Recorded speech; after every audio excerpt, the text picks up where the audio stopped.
Hey, what's up guys, welcome back to my YouTube channel. So guys, in this video I'm going to show you how to fix notifications not working on iPhone in iOS 16. So guys, let's get started this video without wasting any time.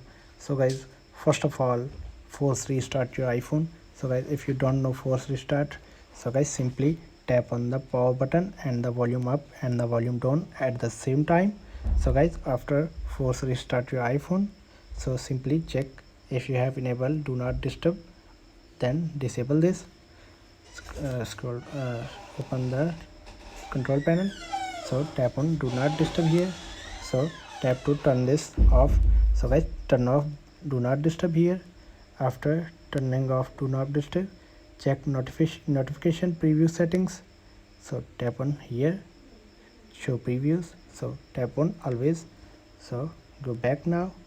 So guys, after doing this, simply tap on general here, scroll down and tap on transfer or reset iPhone, tap on reset and reset all settings. It will not delete your data, only tap on reset all settings.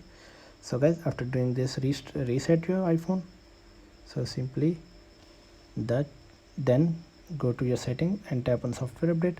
So guys, check for an update if you have new update available, so update to your new version. And so guys, if your issue is still, so go to your PC and iTunes, so restore your iPhone. So guys, here is a simple method for fixing the notification not working on iPhone issue. So guys, thanks for watching this video. Please like, share and subscribe. Thank you guys, see you in the next video. Thank you.